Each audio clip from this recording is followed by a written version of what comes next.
So I'm joined here with Steve O'Hara. Steve is flown all the way in from London just for this podcast. So thank you for coming here, Steve. We're here at the 8x8 offices, as you can see the logo back there. Thanks for coming. Yeah, no problem at all. In fact, I managed to fit in a load of other meetings. That's good. Just as an aside. Yeah. Obviously, I'm here for the podcast, but yeah. Multiple. Managed to fit in with speaking to my boss, board. Oh, okay. That's good. Yeah, multiple birds, one stone here. That's good. Okay, we've got good levels. Everything seems to be good. All right, Steve. I'm going to dive right into it. So for people who don't know, Steve is the VP of Engineering at 8x8. Safe to say your focus is primarily contact center? It is. Okay. Yeah. Forget contact center for a second. What was your first job? My first professional job. People will be surprised, really, when they look at me and they think, well, he's a young-looking guy. Hey, it can't possibly be that old. But I graduated in 1986 with a degree in electrical and electronic engineering. Right. So not software at all. In fact, actually, I had not a great love affair of software. I worked for a company in the graduate training scheme called Hawke Siddeley Dynamics Engineering, which is part of the whole Hawke Siddeley group, about 35,000 people. They made everything from, well, in their previous life, aeroplanes, warships, mining equipment, all kinds of interesting, right across the whole group. And the bit that I worked in is based near London, and we specialised in critical control systems, things like mining control systems, controls of coal washers and coal crushers and conveyors and all that kind of underground, helicopter engine control systems. So, that's important. Yeah, the black box, the boxes that basically control the engines on a helicopter. Right. That's why when people talk to me about uptime, I have a very clear vision of what uptime looks like. Yeah, no pun intended with the helicopter. Well, if we talk a lot about 5 nines, right. 99.999% right. uptime. If a helicopter pilot were to sort of shout over his shoulder to you when you're in a helicopter and say, "Don't worry, we've got 5 nines on this," you're unlikely to get into the most dangerous form of transport ever invented. Yeah. But the bit I worked on was marine side, and they were controls for everything on a ship to do with anything like engines, clutches, control systems. Okay. The compressors, anything. Right. I mean, literally anything. One of the stories I tell people is one of the first bits of software I got to write after I'd moved through electronics in the place was an algorithm to help control the compressors that blow air and draw water through the toilets. Okay. So also very important. Well, yeah. And the funny thing is, because I was a thrusting young Turk and I thought, this is beneath my skills. And I had been told, my skills were particularly mediocre. In fact, Hawke very old-fashioned in many respects and very harshly treat the new engineers. And I was told in no uncertain terms that, the best thing to do in my first year is try not to kill anybody with anything I wrote or made. But I remember complaining or sort of gently sort of saying to one of the senior engineers, all I've got is this algorithm to work out how to control the toilets. And he took me aside and he said, "You don't understand." And the funny thing is, I'll be doing it right now. He said, "You are working on the most fabulous thing." What? It's tiniest, thing. He said, "No, but if it goes wrong, the shit really will hit the fan." And you'll be telling this story in 30 years' time. And here I am telling that story. On a podcast, no on doubt. A podcast. Oh, check that out. I'm kind of curious. How do you test that sort of system?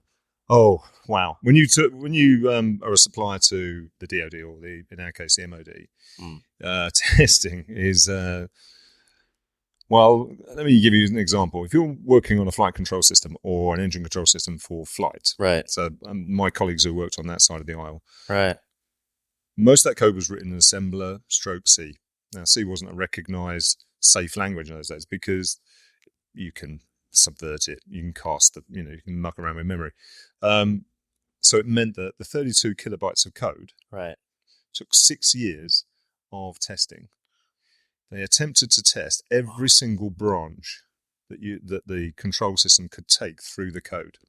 6 years of flight trials. So you are testing statically, you're testing dynamically, you're testing on rigs, And the same for marine. Now, we didn't have quite the same scrutiny, but similar.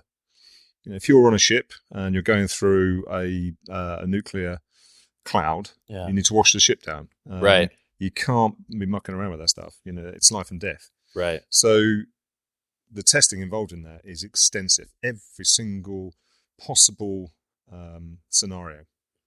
And this predates auto testing and inline testing inside the code itself. Right. This is manual testing. Right. Massive, great test rigs of just buttons and lights and dials to turn things up and down, and page after page after page. The test procedures for a ship control system would be this high from the ground. It's about 4 feet. Page over page. Yeah, and signatures. Many signatures, manual signatures on everything to make sure that it was covered. Wow. So yeah, it's that system was a fiber connected controls of machinery in place, SCADA system, supervisory control and data acquisition systems, 120 kilobytes of code in each. 120 kilobytes of code, and the most important job was obviously making sure the shit didn't hit the fan, right? Make sure the bog's flushed, yeah. And don't make a seal with your bum around the bog, because this is the reason why it's like wait, toilet. what? Well, toilets on aircraft and toilets on ships have a similar. They're scary. Well, they have a similar sort of thing. They work on the Venturi effect. They're passing air Right. and water underneath, and it's sucking the stuff out. Yeah. It's not flushing it. Yeah. The water that is to cleanse the bowl, really. It's not to flush it away.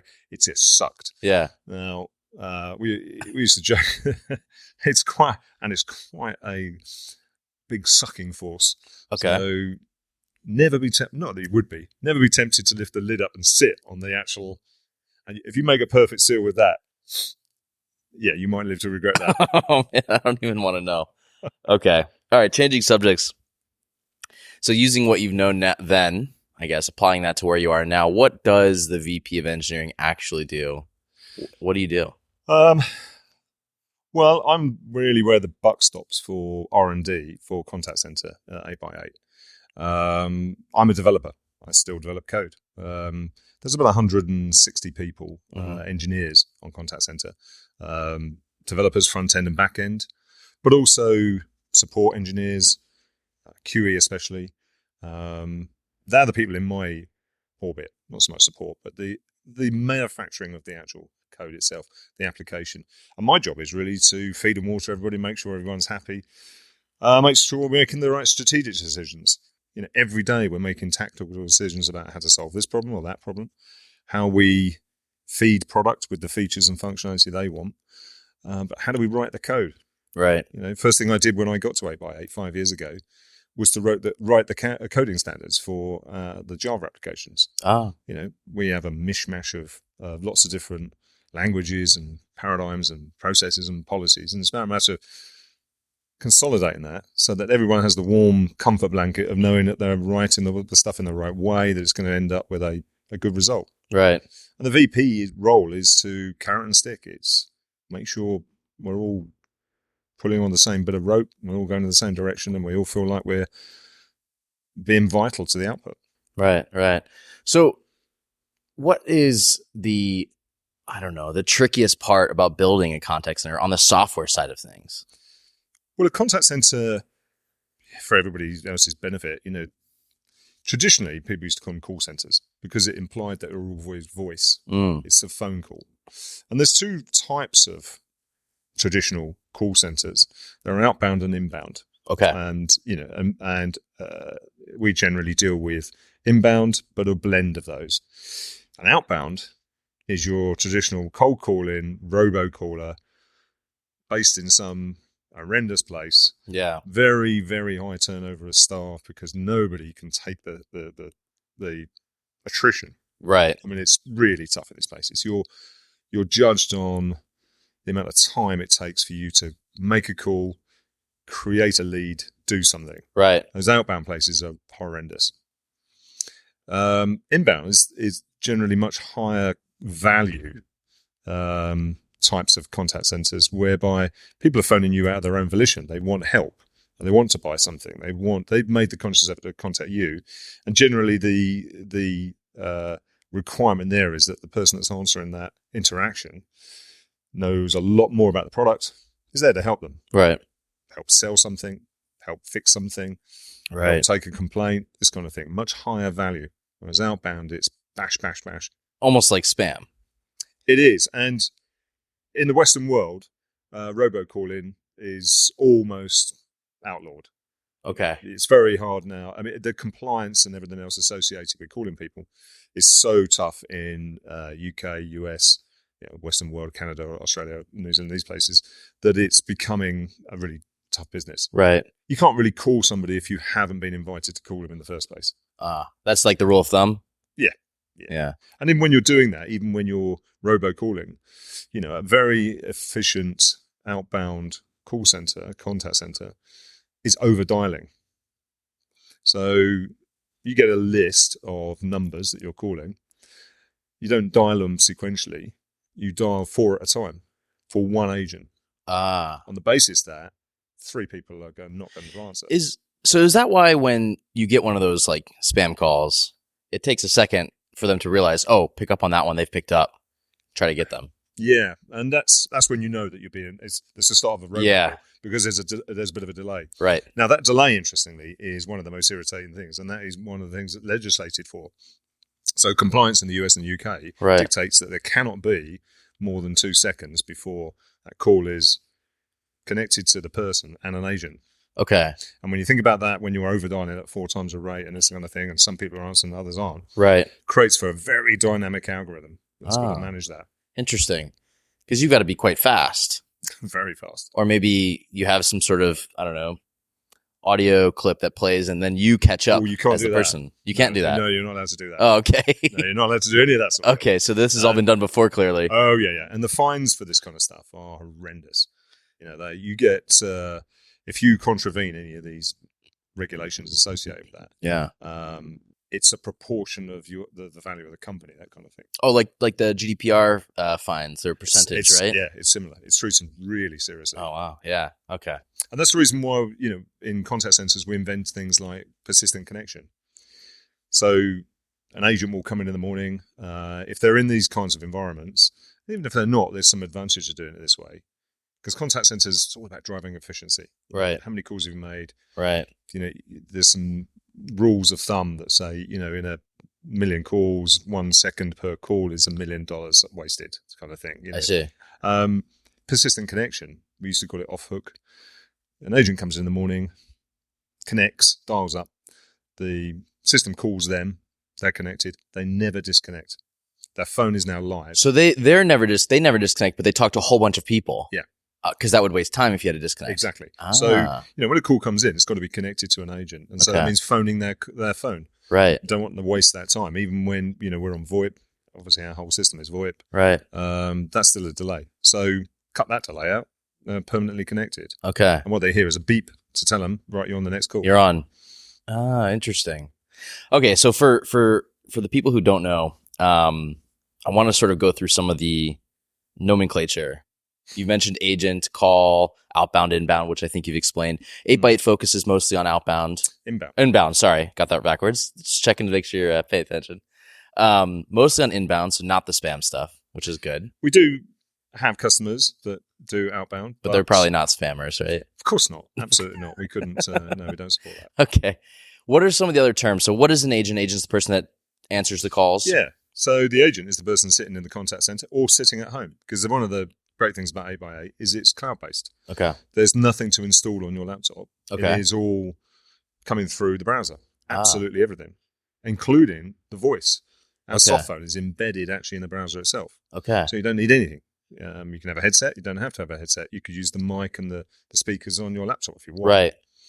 Right. So everything is delivered via the browser to wherever the agent is. Generally, they used to be in offices, but now they're in homes.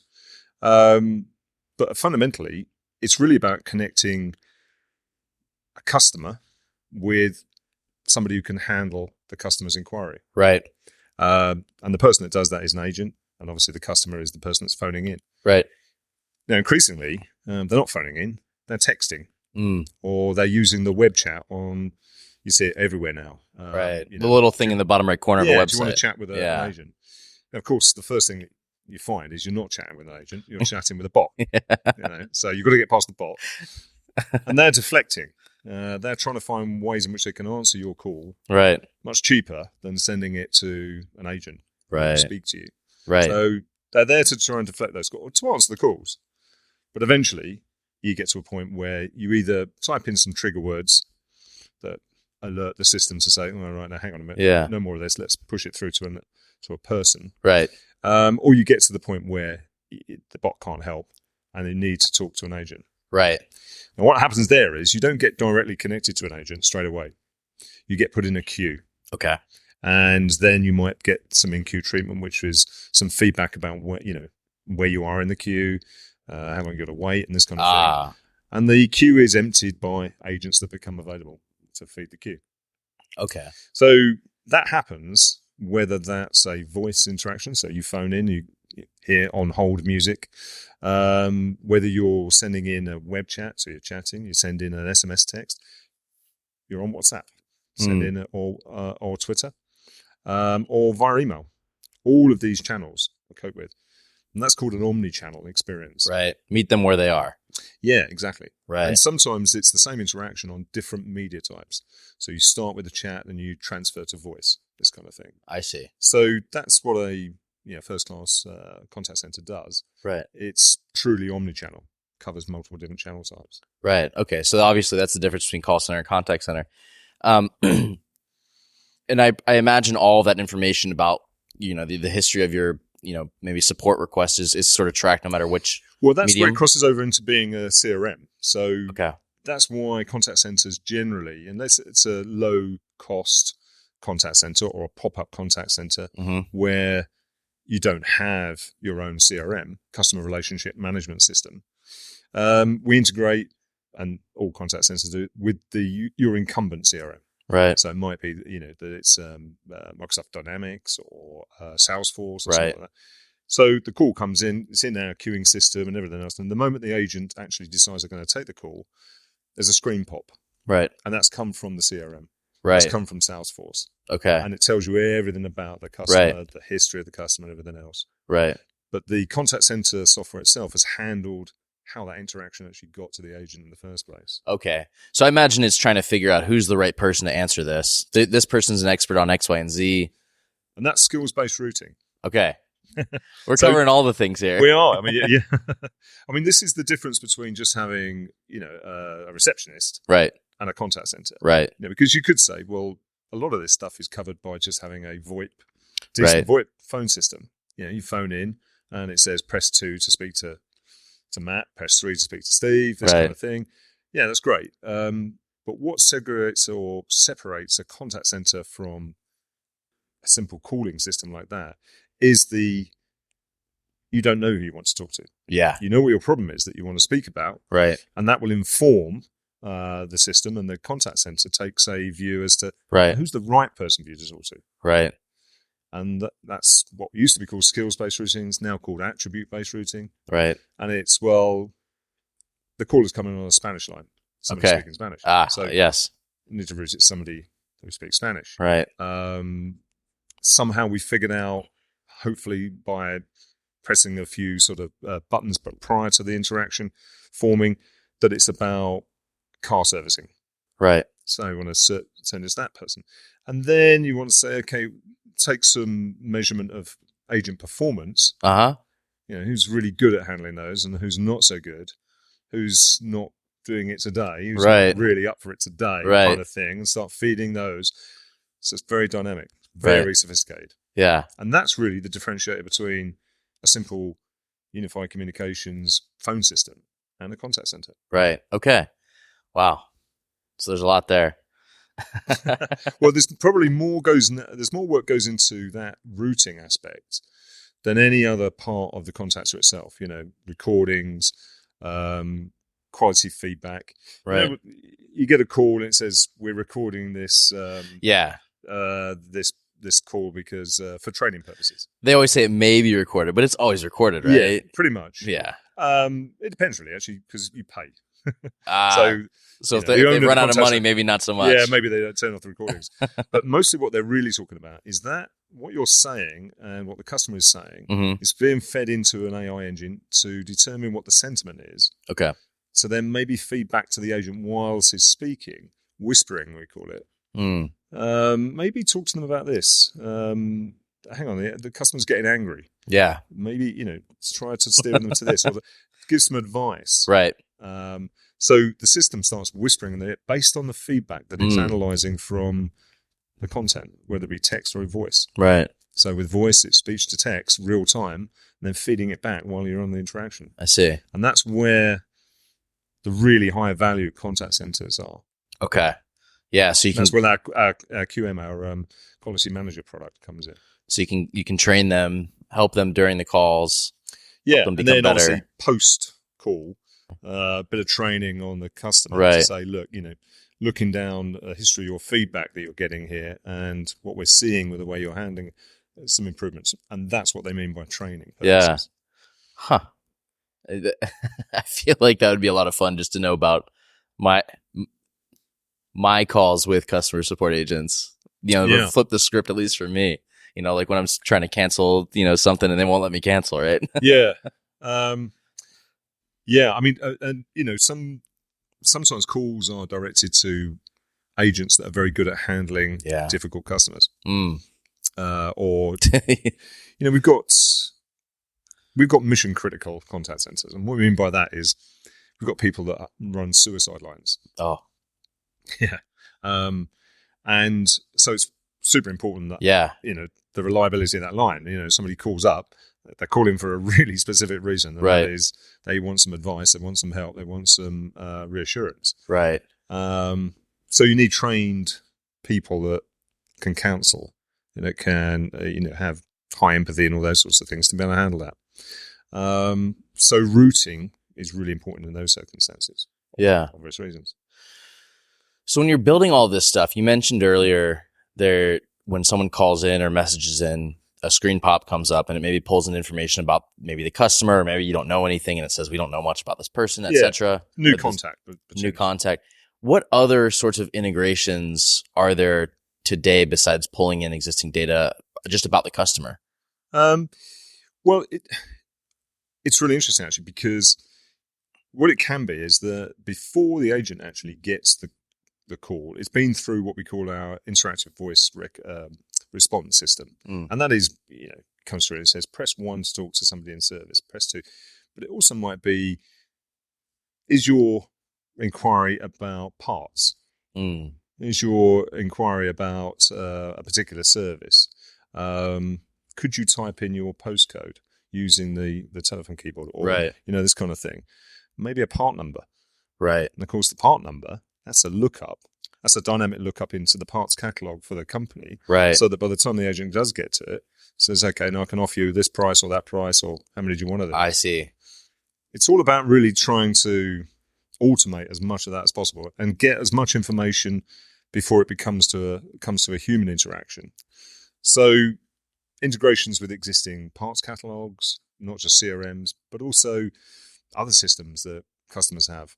And that's the reason why it's really important to have an open platform in this area. Right. APIs know very close to your heart, because we don't actually really know what customers are going to use it for. Right. Right. Actually, some of the other podcast episodes are entitled, or the subject is APIs and IPAs. So there you go. Okay. Very good. Very, very relevant. So I got so many questions. What are the biggest engineering challenges you face when you're building a contact center? Performance and reliability. Biggest ones? Yeah, I mean, at the end of the day, the customer, he wants features. Customers want features. They want this to pop up, that to appear, blah, blah, blah. Right. And we're a global organization making this one product as a SaaS product for everybody. So to cover everybody's requirements for the features, right, without the thing growing like an octopus, and then not also being able to perform. These things sit on top of a microservices architecture. Increasingly, we've still got quite a lot of legacy code which runs in data centers, right. And the challenge there is getting out to scale up, right. 8x8 contact center is 23 years old. Wow. It's based on a microservices architecture from 2000. It was written in 32-bit C code. Okay. I was way ahead of its time. Yeah. Fantastic thing. But everything was proprietary. Right. The message bus, the event bus that it was on, it's pinned to certain versions of Linux, this kind of thing. And they take years to overcome. Right. Nothing really so much wrong with the architecture, just the implementations of its time. Right. And so bringing all that forwards and make it still perform. Right. Modernize the language, modernize the technology, modernize the scalability. That's a challenge. Sort of moving this giant mountain that's been around for a long time. Yeah, I mean, people call it, breaking down the monolith. Right. Into microservices. But the thing was microservices before, it's just the wrong time microservices and too tightly coupled and all this kind of thing. That's pretty tough, And, in IT, this is not going to be your last job. It might not be my last job. When I started at Hawker Siddeley in 1986, people got carriage clocks when they retired after 40 years. I mean, loads of people doing that. The business was so large, you could move around it, work on different aspects of it, and have a whole career just inside that one business. And it wasn't that unusual. That's unheard of these days. Yeah. And especially in tech. Yes. If you've been anywhere for 5 years, people are saying, why are you staying there for 5 years? Well, why not? I love it. It's interesting. It's paying well. It's, right. But it's kind of become the thing. It used to be that if you saw a CV and somebody had jumped between jobs 2 or 3 times in the last 5 years. It was bad. Yeah. Yeah. That guy, Yeah. He can't keep a job. Yeah. But nowadays, it's, that's you can't get a new job. Yeah. So, and hiring is, you can make as many mistakes. I make as many mistakes hiring the wrong person as I do the right person. Yeah. And I've been doing it for years and I'm still not getting it right. How do you hire the right person? If you find the solution to that problem, then, I was talking to somebody recently and they said, to get the right person, we put them through 9 interviews. Wow. 9 interviews. You're going to find someone really good at interviewing. Well, and that's the other challenge is, we ask our engineers and our peers to do the interviewing. Yeah. Well, why are they experts in interviewing? They don't do it all day long. We put them through HackerRank and some other stuff. Yeah. I mean, there are lots of different ways in trying to, but in the end, it comes down to, do you think they've got the right chops for this? Right. Do you think they've demonstrated that they can communicate?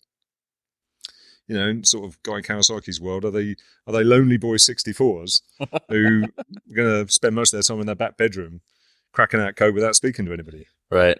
Or are they going to be a proper team player? Right. And also having the confidence that when you hire leaders as well, you want to hire somebody into a management position. In our game, in our world, we're always promoting people into positions of incompetence. Yeah. Either because that's the only way you can figure out how to pay them more money. Right. We've got to make him a manager. So right. We took this first-class lead developer and turned him into a crap manager. Yeah. You see that everywhere in the software industry. Everywhere. And it's sometimes just simply the way to get around the pay structure. Yeah. You want to pay them more money. Yeah. Because you want to keep them because they're brilliant. Well, the pay structure means we've got to turn them into a manager. They don't want it. You don't want it. Right. But we do it. Right. And then, being, I do a thing about leadership. Engineers are creatives. Mm-hmm. They are not what people imagine, boiler room, overawed monkeys, feeding coal into the furnace. They are creatives. Yeah. If you give them the right structure and guardrails, they invent stuff. They make stuff. We make stuff. You're a developer. I'm a developer. Yeah. The fun. biggest thrill we get is writing code. Yes. And the further up the food chain you go, the less code you write. But I think I always feel that it's important that, even at VP level, I write code. Not for production, maybe. Not allowed to do that. But I won't tell anyone. No. I'd stick a few lines in everything. Generally, I work on the stuff that other people don't want to work on. Mm. Say, Steve, that legacy PHP app? And I think, I hate PHP. Yeah. The first page of the how to do PHP is choose something else. I hate it. But I know everybody else hates it. And and if I wanted just a kind of a little bit of respite from being a VP, I'll look at this stuff because at least it is debuggable and it's pretty straightforward to work out. Yeah. So it keeps your hand in, keeps you in touch with what, people in the org are doing. Yeah, it's funny that you mentioned PHP because my next podcast guest is Mr. PHP, the founder of PHP. I'm kidding. I'm totally kidding. I don't. It was my first language, if you will. Well, I always thought hiring. No, do you know what the thing is? Yeah. Modern PHP development looks just like Java. It's not what it used to be. What's PHP used to stand for? Something pre-hypertext preprocessor. Yeah, something like that. Right. That was noddy when it first came out, but that was its joy. Yeah. Play it again. Play it again. Yeah. Play it again. Play it again. Oh, got it right. Excellent. That's that. Yeah. It was so immediate. Yeah. And now you see PHP development, and it's all object orientated. It's more. Yeah, they've even got an injection framework. They've got all this sort of stuff. It's all caught up. There's frameworks like Laravel that are taken off. WordPress is all PHP. Yeah, and that's huge. They did some things really well though. Not to go on a huge tangent. Their documentation had so many code samples from people just contributing. That was fun. That's how I learned on the code samples before I ever bought a book. And do you know what? That's one of the things that separates industrial programming from hacking. Yeah. Hawker Siddeley, I'm still using the same things that they taught me there, the same mantras, the same, there's no shortcuts to high quality software development. Everything's massively more aggregated. It's much more effective now. A few lines of code and you've created a website. Right.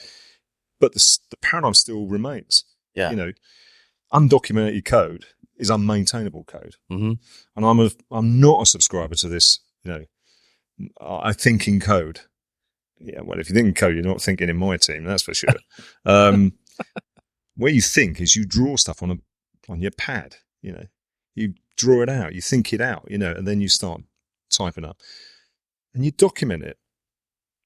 You put comments in your code. I know comments are regarded by some as overhead. Yeah, they are. They're a necessary overhead. It's like saying, I haven't got any tests in my, because they're an overhead. I've got to maintain the tests. Yeah, that's the job. Anytime someone tells me that they don't write tests, I just look at them and I think like, you don't want to be lazy. Tests let you be lazy. You know it's going to work. You know that if you make another change later, your thing's probably not going to break. Yeah. It's a mystery otherwise. And I think, it's a fine line really, like TDD I'm not a great fan of. Paired programming has its place. But there's no get around the good people doing good work that are well led, motivated, curious, these sorts of things. But they're working from a standard that's been set by the team. This is the thing that we really suffer from in this industry now. People come into it. Well, who do you learn from? The guy sitting next to you's only got 3 years in the job. 5 years. Where do you find the guys with 40 years of experience and just retiring and tell you all the shitty stuff that, they've done so you don't do it, Because, for the most part, functional programming is new, different styles of programming come and go, but the fundamentals are still the same. You write the code, you document it, you test it. Yeah. And you make that process as simple and as easy and straightforward as possible. Yeah. Not to keep talking about PHP, but I have one more thing that I miss about the PHP days. And that one thing is one of the early podcasts on this. var dump. No, but that, the best debugging tool in the world. That's not terrible. That's not terrible, right? Like it's, like print debugging. No, was or is. I mean, I think it's still what people do today.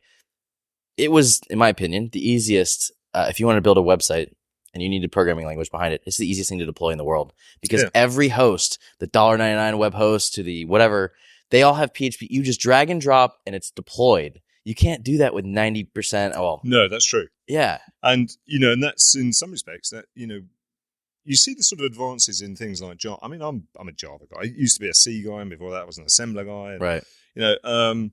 Pascal. And before that, so when I was talking about the algorithm that controlled the bogs, that was Pascal. Interesting. Huh. But I fell in love with Java 20 years ago, and I've never seen really any reason to change that.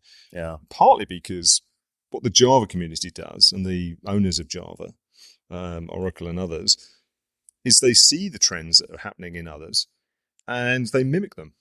Right. Scala. Right. Languages are based on the JVM. Right. To catch up, I suppose, with some of the trends. Nowadays, we're doing a lot of work with Java Fibers, which is virtual threads. It takes it right away back to the JDK1 when everything was a virtual thread. And then it could take advantage of physical cores, but threads are expensive. Right. So you put them in a pool, right. execute a pool, and all this sort of thing.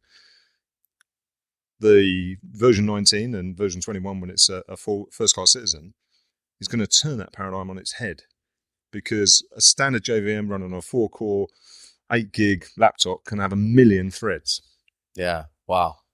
Now, you think about that. That's functional programming. I don't need asynchronous programming. Right. I just have now, I'll run my application through, this is the execution path. I don't need to push an event and wait for a response, push another event, wait for another response. That async model that makes debugging so bloody hard. Right. Don't need that anymore. Yeah. I literally will go back to, I call this, I call that, I call that, I call that, and I call that. And the operating system I will run that on its own thread. I've got 1 million of those. Yeah. Wow. So, speaking of that, that's sort of a bit about the future of all this stuff. Where do you see the future of contact centers going? So what we're seeing is that AI and ChatGPT and these kinds of things, these tools, are going to have a significant impact. They already are. Right. But it's going to grow and grow and grow. When you phone a contact center generally now, you will go through an IVR. You go through this process of press this, do that, and can you say this, can you do that? But eventually you end up with an agent. Increasingly, voice bots are going to have a much bigger role to play there, because they'll, in real time, transcribe what you're saying. Right. Run it through a chat GPT of all the responses that have been made before, or from everything else in the business, and give you actually a very good qualified response. Yeah. About answering your query. Right. No human involved at all. Yeah. So that sort of stuff. You'll see stuff like, which we're doing right now is a call comes in, you're actually talking to an agent. Right. And this is probably, a common experience. The agent will say, I need to speak to somebody in another department. Yes. Yes. And what they're doing is they're putting you on hold. They're using another second line to call that and say, right, I've just been talking to Matt. Yeah. He's got a problem with his router and this and that. Yeah. What do you think? Yeah. Well, increasingly, what it would already have done is there'll be a button to say, I want to talk to another expert. The ChatGPT or other speech to text and analysis will have summarized the whole conversation you've had, right, passed it to that guy before you've even transferred the call to him, so he can read a summary and know exactly what you've been talking about. So the need to speak to him, it becomes then potentially unnecessary. Right. So all kinds of interesting ways in which this kind of technology is going to have an impact to make effectively the contact center much more efficient. Right.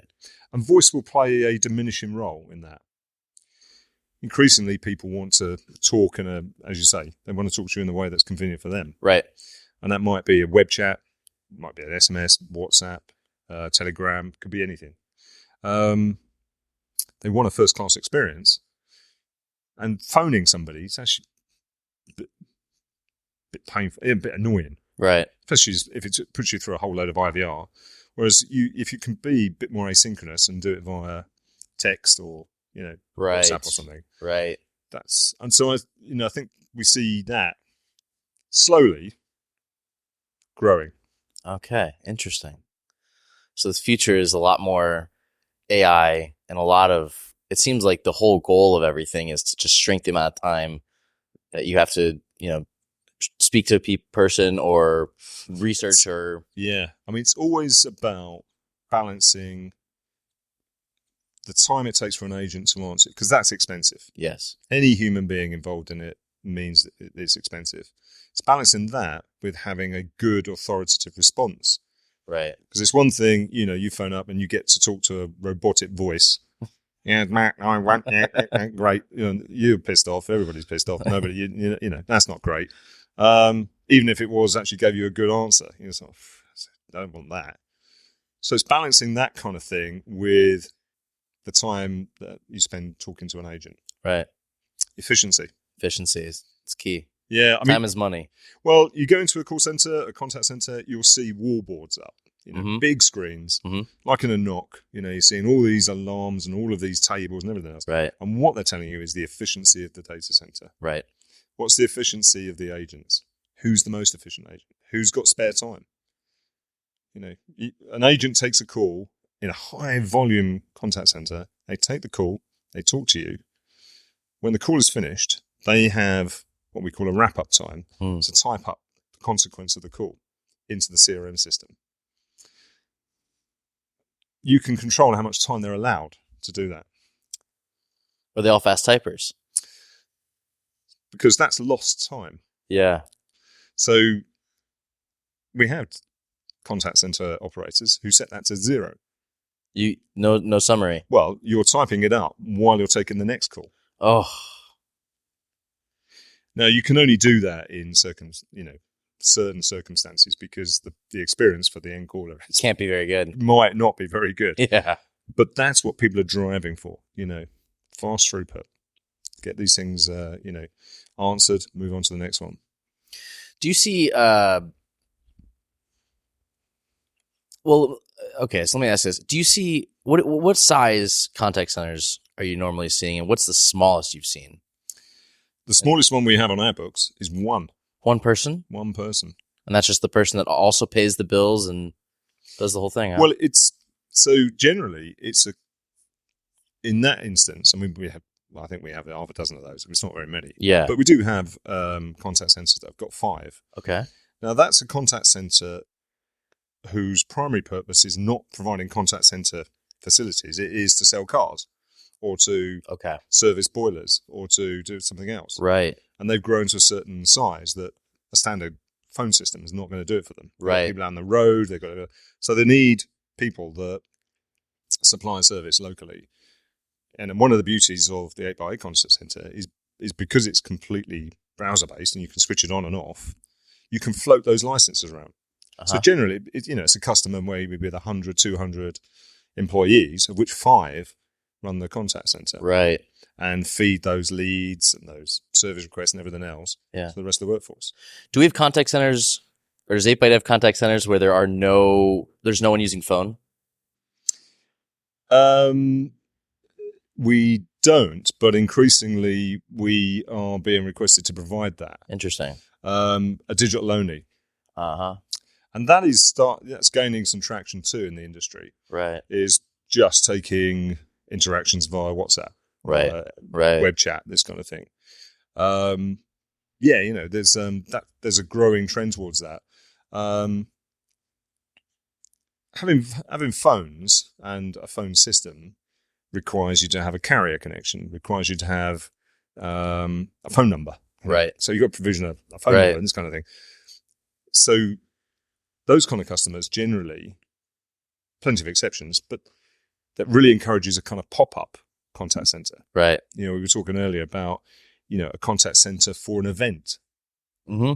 And that's great. It's not so easy to do with a phone number because the phone number you want to use for lots of channels and lots of things. Right. It's still possible. Calls come in and you divert them to different parts through the IVR. But a digital-only contact center, that is. Yeah. There's plenty of motion in that. Yeah. I think this bird has something to say about that if this is being picked up. Okay, interesting. Yeah. So, I think it would be interesting because, I used to be in the music space, the event space, live events, and we did, we worked with artists, like Beyonce and Selena Gomez and Adele and Guns N' Roses, and we worked with them on tour all across the world. And so there was always people, we mostly used email. We weren't super sophisticated in our, support offerings or whatever, but we did have a phone number. and it did have a very basic, PBX and an IVR to say, who do I go to?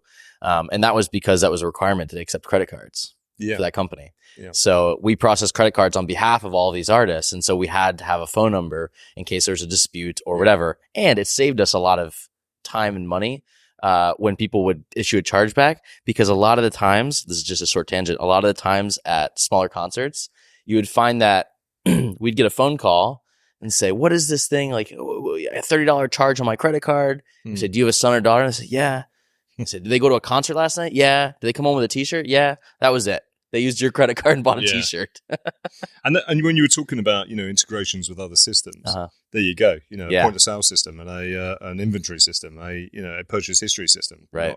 Not a CRM. Yeah. All that kind of stuff. Yeah. Yeah. I mean, when you were saying, what's the smallest, we reached down to that, but also, generally, our customers are much larger concurrency, and they're geographically spread. And that's one of the other things about, contact center and the phone interaction. You need a phone system that's geo-redundant, that if you're calling from Australia, it's not costing you a fortune to phone the US. Right. You're phoning an Australian carrier and then via the phone system, you're getting to the agent. So most, if not all, contact centers have to have a very close relationship with a phone vendor. I see. 8x8, we are the phone vendor. We right. are, that's probably what we're more famous for. Right. But in every other contact center, they will integrate with a phone system because it's absolutely key. Right. Low cost, high reliability, global comms. Right. Without that, your contact center looks very weak. Okay. So what would you say is, if someone wanted to get into this space, building the software that powers this stuff, or the future of the integrations for contact centers, how do they get into it? What's your phone number? You mean if they want to come and work for us? Or for you or for anyone? Like, how do you get into this space? Who wouldn't want to work for me? Well, if people are genuinely interested in this area, you look up the vendors and find out. There's some based in Silicon Valley, others based, right around the world. But do you need a history in? No. Do you need to have been an agent answering phones? So I joined the company 4.5 years ago. Right. Before that, it was industrial IoT. Okay. I knew nothing about contact centers or phone systems for that matter. Right. No, I mean, it's a niche industry. Right. Yeah, there's thousands and thousands of people in it, and there's millions of people who use the software. But it's a niche industry, so they aren't walking the street. There aren't experts in contact centers for X or Y walking the street. Right. So it's fairly specialized. Right. So we never expect anybody to have any knowledge. When they come in, we're looking for good first-class developers. Right. Good people. Don't have to be a genius. The stuff that we do is, as you can tell, super interesting. Super interesting. Well, once you start peeling back the onion, it's actually quite fascinating. Yeah, it is. There's more to it than meets the eye, and as there is in most things. In the advent of AI and now skills-based and attribute-based routing, decision-making, and this, it's actually pretty cool. Yeah, we're microservice-based. We're based on the Cloud 8 system, so. It's really cool. We stand up services, they inject themselves into the process. We do a delivery of our front end, automated, no fingers on keyboards, every single day. The process is behind that. When we write code, it comes from a story or it comes from a Jira ticket that says, make some changes. Developer makes the changes. He gets two guys to agree that they're the right changes. They go into the code. The QE and the automation make sure that it's right. Yeah. That gets committed to the master. The master gets built every night. It's evergreen. And the next morning it's deployed to production. Right. Without anybody touching it. Right. And we used to have a big green button that started that process. Now we have a big red button that stops the process. So it's a bit like, we introduced it on the basis it's a bit like the newspaper industry. Right. Start in the morning. There's an editor's meeting with all the journalists. So what the hell are we going to put in the paper today? Right. And then it's a headlong rush to try and fill the paper up. And it used to be, because I worked in the newspaper industry as well, you get to 4 o'clock or whatever, the cutoff when the presses have to start running when they finish filling up the typesetting, it doesn't matter that there's gaps now because the paper's got to, otherwise it can't get distributed. You don't get anything. Yeah. Yeah. So we introduced that to our CD process. There's a cutoff, and what's in is in, what isn't in. You have to wait till tomorrow. Huh. That's cool. And it's work. I mean, we're doing it for over a year. Now, that's all part of making a contact center. So there's facets of it which are really modern, really great, and got nothing really to do much with connecting an agent to a call. Yeah. You know. What's the most interesting use case of a contact center you've seen? Most interesting. Or most impressive, or most something you never expected? Supports the obvious one, right? To me, it supports the obvious one. Yeah, I'm trying to think actually. We've got contact centers which use fax. What? Fax. No, we don't. It's not an interaction It's type. gotta be the slow. Oh, okay. I was gonna say that's got to be the slowest. Well, emails. Yeah, fax and email's slower. Okay. And we've got whole businesses that don't communicate with their customers except for through email. Wow. Yeah. Very large businesses. Book publishers. Okay. So all of their orders come through the system via email. Okay. They have no voice interactions at all. Huh. No text, no nothing, just email. Interesting. Thousands of them. Thousands a day. We have others that are calling out. So outbound, really tough, really, aggressive outbound calling. We have people who offer counselling services for people who are having mental health issues. Myriad. I mean, we have ticket sales, we have airlines, we have a whole myriad of different use cases. Yeah. I mean, 8x8 Contact Center, it's not a 30,000 concurrent seat type contact center. It's cloud-based, sit anywhere you like, do your work from an airport lounge or from a cafe or whatever. Beach. A beach. Beach. From a beach.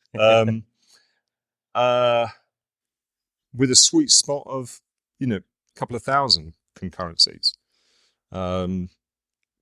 Very high value. Generally, customers that they're selling something or they're providing a service that's of high value. Right. That's good to know. Any final words or anything, any shout outs? Your family, anyone that, might listen to this podcast? God, the 4 million people that subscribe. Yeah, none of my family listen to this. You'd be surprised.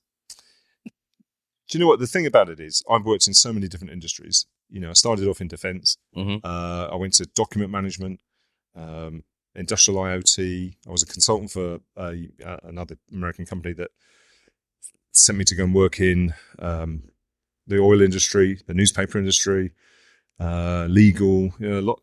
But what you find is that it's glib to say it's all the same shit, different day, But this sort of constant striving for good quality, good standards, you find good people at the bottom of it. And there's no substitute for working with good people.